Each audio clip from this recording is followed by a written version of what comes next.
सो हम लोग आज से शुरू करने वाले समीक्षा अधिकारी, ठीक है, ROARO सॉल्व्ड पेपर। तो सामान्य अध्ययन, जैसा कि देखो सामान्य फर्स्ट प्री में क्या क्या आता है, सामान्य अध्ययन में आता है और सामान्य हिंदी आती है। तो हम लोग शुरू करेंगे आज से, ये है अपने पास में। तो हम लोग क्या करेंगे कि पहले तो हम लोग ये 2021 का सॉल्व करेंगे और 2021 का प्री और मेंस का दोनों पेपर सॉल्व करेंगे, ठीक है। फिर हम लोग क्या करेंगे कि यहाँ से स्टार्ट करेंगे, यहाँ से 2001 से पढ़ना स्टार्ट करेंगे। क्यों 2006 से और इधर से, ताकि लेवल जो है वो क्वेश्चन पूछने का पैटर्न जो है वो चेंज होता जाएगा और हम लोग वो पैटर्न को समझते जाएंगे। तो चलिए शुरू करते हैं। तो हम लोगों का पहला कौन सा है, प्री वाला देखते हैं। कितने पेज नंबर से, 27 पेज नंबर पे है। तो हम लोग पहुंच जाते हैं पेज नंबर 27 पे, ठीक है। तो हम लोग पहुंचे हैं अभी 19 पे पहुंचे हैं। तो पेज नंबर ये कौन सा है, यस। तो हम लोग आ गए। तो हम लोग बेसिकली क्वेश्चंस का एनालिसिस करने आए हैं, यहाँ पे देखेंगे और समझेंगे कि किस प्रकार से क्वेश्चन पूछे गए हैं और क्या क्या क्वेश्चन बने हैं। तो इससे ये भी पता चलेगा कि आप लोगों को कितना पढ़ना चाहिए और किस तरह से अप्रोच रखनी चाहिए पढ़ने की। तो चलिए शुरू करते हैं। तो फर्स्ट क्वेश्चन है हमारे पास में कि विच of the following is not correctly matched.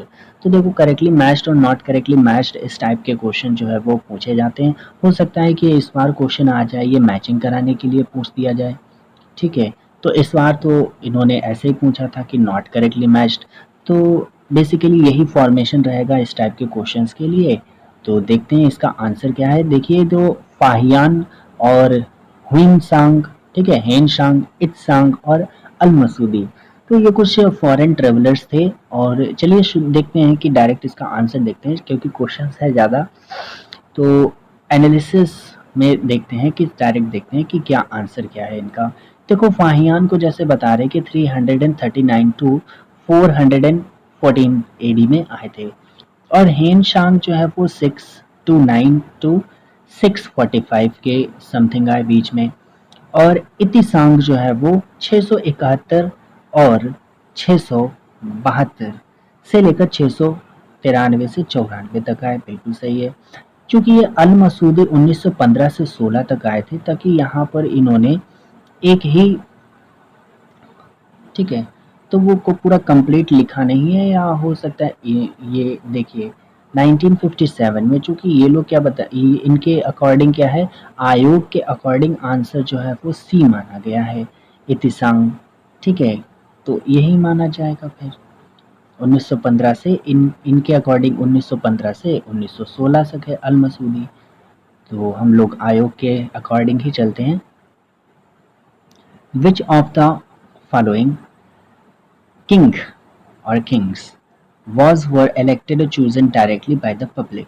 तो कौन सा किंग जो राजा थे वो कौन सा चुने गए थे, मतलब किनसे द्वारा, प्रत्यक्ष रूप से चुने गए थे। हर्षवर्धन, गोपाल, यशोवर्धन, नंदीवर्मन, पल्लवन, पल्लवा मल्ल, ठीक है। तो कौन थे पल्लवा मल्ल, तो ये चुने गए थे। तो ये लोग थे, जैसे कौन कौन थे, एक तो देखो शशांक की मृत्यु के पश्चात लगभग एक शताब्दी तक बंगाल में अराजकता का व्यवस्था वातावरण रहा। 8वीं शताब्दी पे जो अशांति एवं अव्यवस्था से उब कर बंगाल के प्रमुख नागरिकों ने गौतम नामक एक, किसको देख लेते हैं, ठीक है, गोपाल नामक एक सुयोग्य सेना नायक को अपना राजा बनाया और गोपाल ने पल्लव वंश की स्थापना की। उल्लेखनीय है कि पल्लव शासक नंदीवर्मन द्वितीय को नंदीवर्मन पल्लव मल्ल के नाम से जाना जाता है। तो यहाँ पे 2 और 4, जो 2 मतलब गोपाल और नंदीवर्मन पल्लव, ये लोग कैसे चुने गए थे, ये लोग प्रत्यक्ष रूप से जनता के द्वारा चुने गए थे। नेक्स्ट क्वेश्चन देखते हैं, ठीक है। हर्षवर्धन जो है वो वर्धन वंश का सबसे प्रतापी शासक, जिसका जन्म 591 में ईस्वी में लगभग हुआ था। यशोवर्मन की राजधानी यशोवर्मन की राजधानी कन्नौज थी तथा इसका कार्यकाल 700 ईसा पूर्व से 740 के मध्य माना जाता है। अब देखते हैं तो एंशिएंट से कितने प्रश्न आए, तो 2 प्रश्न एंशिएंट से पूछे गए। मध्यकालीन से देखते हैं during the region of which of the following sultan of Delhi Hindu god और goddess were worshipped in a royal palace. तो किसके टाइम पे? नसरुद्दीन खुसरो शाह। तो चलिए आगे देखते हैं। Which of the following sultan appointed a special army to protect the boundaries of the empire? तो कौन था स्पेशल बाउंड्री के लिए? निम्नलिखित में से किस सुल्तान ने साम्राज्य की सीमाओं को सुरक्षा हेतु एक विशेष सेना की क्या किया है? सेना को नियुक्त किया था। तो कौन था? अलाउद्दीन खिलजी ने नियुक्त किया था। तो मुगल साम्राज्य से क्या आया? The last subedar of Bengal who was appointed by Mughal. तो आखिरी बंगाल का जो सूबेदार था कौन था? बंगाल का मुगल बादशाह के द्वारा नियुक्त किया गया था। तो कौन सा? मुर्शीद कुली खां।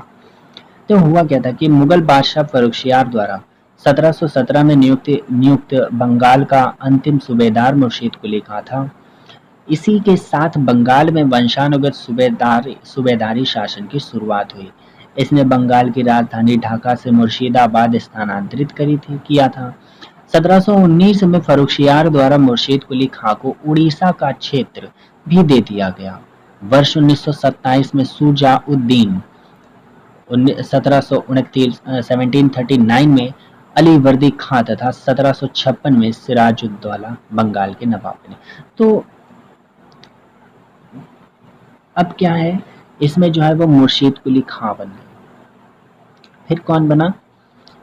फर्रुखशियार बना। फर्रुखशियार द्वारा मुर्शीद कुली खां को उड़ीसा का ये दिया गया। फिर 1927 में सुजाउद्दीन ठीक है, और सुजाउद्दीन, और 1739 में अलीवर्दी खां, और 1756 में सिराजुद्दौला। तो इनका क्रम याद रखना। मुर्शीद कुली खां हो गए, फिर सुजाउद्दीन हो गए, अलीवर्दी खां हो गए, फिर सिराजुद्दौला हो गए। आगे देखिए, which of the following was declared as his successor by Guru Nanak. तो मतलब निम्नलिखित में से किससे गुरु नानक ने अपना उत्तराधिकारी घोषित किया था? तो लहना जो थे उनको उत्तराधिकारी घोषित किया था। आधुनिक भारत या आधुनिक इतिहास से संबंधित प्रश्न है। मुगल साम्राज्य का विघटन एवं यूरोपीय वाणिज्य का प्रारंभ से प्रश्न पूछा गया है ये। Who among the following visitor to India did not belonging to Portuguese country? तो कौन था?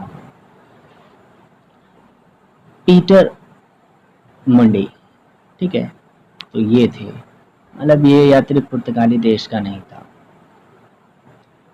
भारत आने वाले विदेशी यात्री, जो पीटर मुंडी थे वो ब्रिटेन का निवासी था, जो शाहजहां के शासनकाल में भारत आया था। ठीक है, डोमिंगो बारबोसा, पायस और फर्नाओ ये सभी पुर्तगाली थे।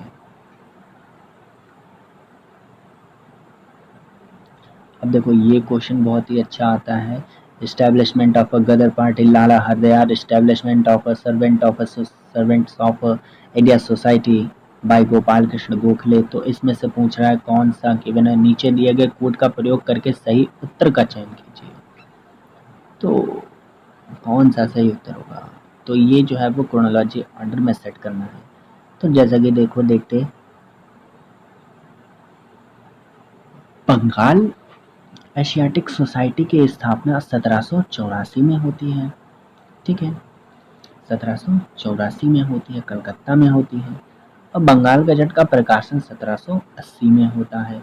तो बंगाल गजट का प्रकाशन सबसे पहले होता है। फिर बंगाल एशियाटिक सोसाइटी की स्थापना होती है इस सर्वेंट ऑफ इंडिया सोसाइटी की स्थापना 1905 में होती है और गदर पार्टी की 1913 में सबसे अंतिम में लाला हरदयाल द्वारा की जाती है। कहाँ पर? सैन फ्रांसिस्को, अमेरिका में।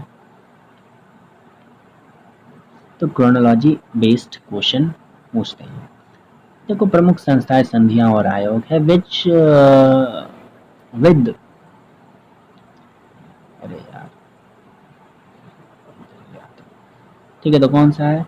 With reference to the fort William college, ठीक है, कलकत्ता का जो है फोर्ट विलियम कॉलेज।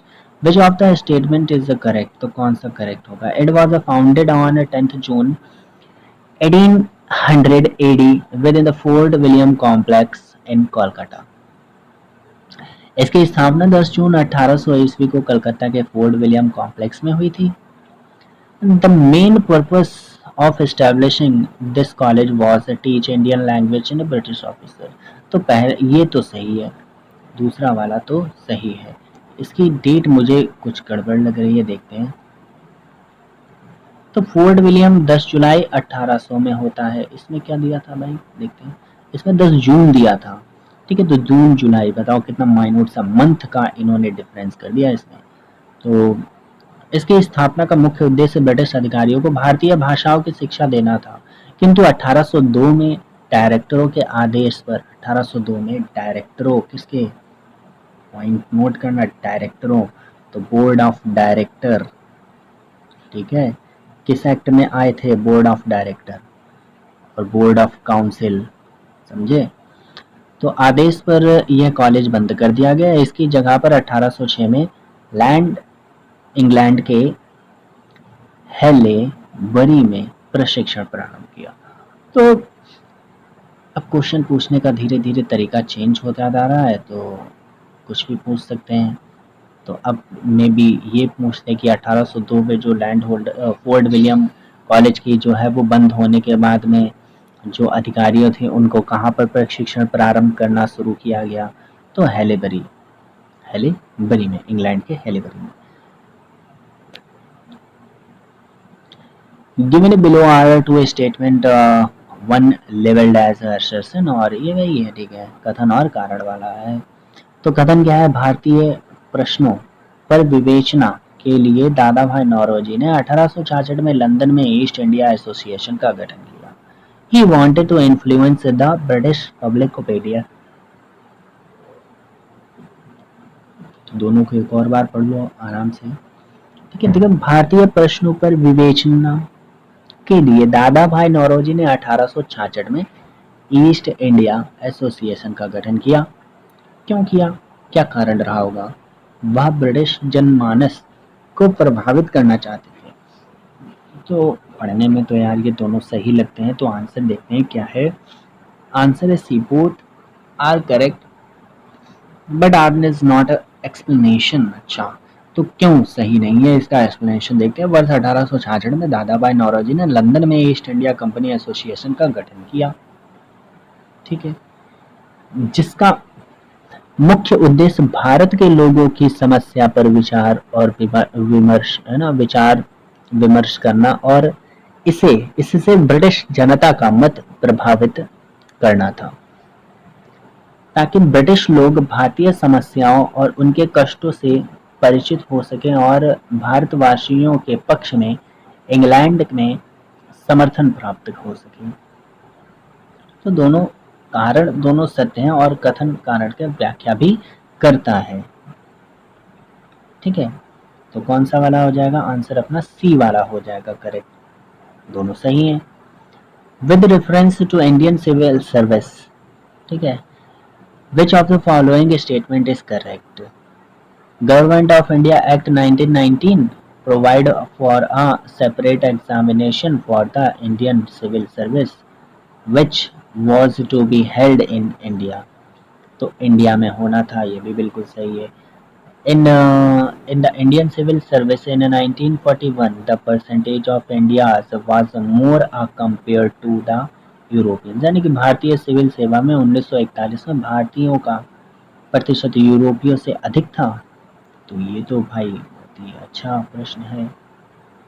तो क्या इसका उत्तर है? सी बता रहा है, दोनों सही है। तो ध्यान रखना कि 1941 में भारतीय सिविल सेवा में यूरोपीय प्रतिभागियों के उत्तीर्ण होने की संख्या भारतीयों की अपेक्षा कम हो गई थी, समझे। तो यूरोपीय जो है वो नहीं आ रहे होंगे, भारतीयों की संख्या, ठीक है, बढ़ रही थी। What was the name of a poet wrote popular poem, कौन सी, Firangia, in Bhojpuri against British colonialism. तो ब्रिटिश उपनिवेशवाद के विरुद्ध भोजपुरी में लोकप्रिय कविता फिरंगिया लिखने वाले कवि का क्या नाम था? तो मनोरंजन नाम था भाई। यह कविता 1921 में, ठीक है, यह कविता 1921 में असहयोग आंदोलन के दौरान लिखी गई थी। उल्लेखनीय है कि मनोरंजन प्रसाद सिन्हा भोजपुरी के लेखक, कवि और प्रोफेसर तथा राजेंद्र कॉलेज छपरा बिहार के प्रधानाचार्य थे। इनका जन्म 10 अक्टूबर 1900 को हुआ। In the Kakori conspiracy case the main accused Pandit Ram Prasad Bismil was hanged in which city? तो इसके बारे में ही जानते हैं, पूरा पढ़ते हैं। 19 दिसंबर 1927 को पंडित राम प्रसाद बिस्मिल को गोरखपुर जेल में काकोड़ी षड्यंत्र केस में आरोप में उनको हैंग किया गया, यानी कि फांसी दी गई। और 9 अगस्त 1925 को हुए काकोरी, कब हुआ था? 9 अगस्त 1925 को काकोड़ी षड्यंत्र में आरोप राम प्रसाद बिस्मिल थे, राजेंद्र लहड़ी थे, अशफाकुल्ला खां थे और रोशन सिंह को फांसी दी गई। राम प्रसाद बिस्मिल का जन्म 11 जून 1857 को होता है, शाहजहांपुर उत्तर प्रदेश में हुआ।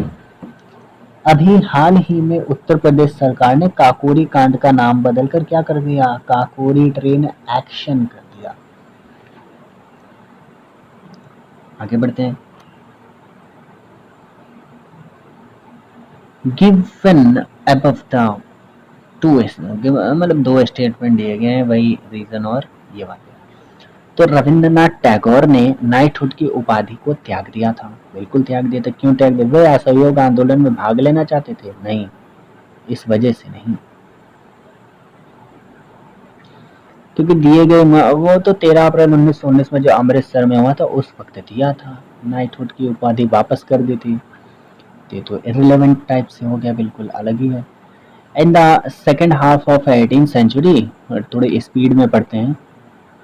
18वीं शताब्दी के उत्तरार्ध में किसे प्रायः कंपनी बहादुर की शान और शौकत की स्थायी प्रतिनिधि कहा जाता था? तो किसको कहा जाता था? दरोगा को कहा जाता था। ठीक है, आगे देखते हैं। Which of the following statement is are correct with reference to Indian railway?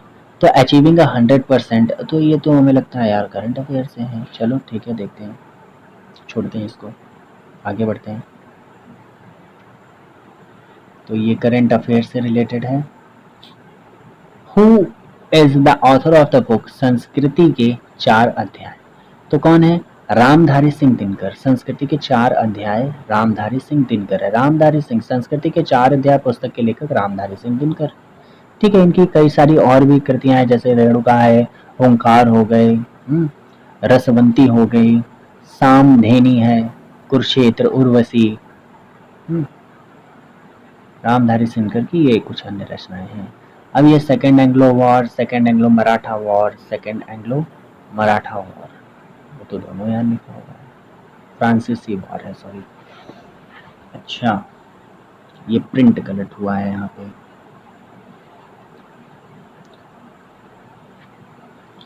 ठीक है, तो पढ़ते हैं इसको, देखते हैं, मैच करते हैं इसको, यहाँ पे ही देखते हैं ना। तो second Anglo Mysore, second Anglo Mysore. ठीक है, तो सेकेंड एंग्लो मैसूर कब होता है? 80। तो ऐसे करके याद कर लेते हैं, second Anglo Mysore 80, second Anglo Mysore 80, साथ में बोलना तभी याद हो जाएगा। सेकेंड फ्रांसीसी 50, सेकेंड फ्रांसीसी 50, तो मतलब फ्रांसीसियों का ये युद्ध पहले होता है, सेकेंड नंबर पे ये होता है द्वितीय एंग्लो मैसूर वॉर होता है सेकेंड नंबर पे। फिर 1803 में अंग्ल मराठा युद्ध होता है और द्वितीय अंग्ल अफगान 1868 में होता है। Consider the following event and arrange, ठीक है, क्रोनोलॉजी में बताओ भाई। एसोसिएशन ऑफ गर्जन valley, assassination, execution of Khudiram Bose, starting of Kesari newspaper by Bal Gangadhar Tilak, starting of Al Hilal newspaper by Abul Kalam Azad.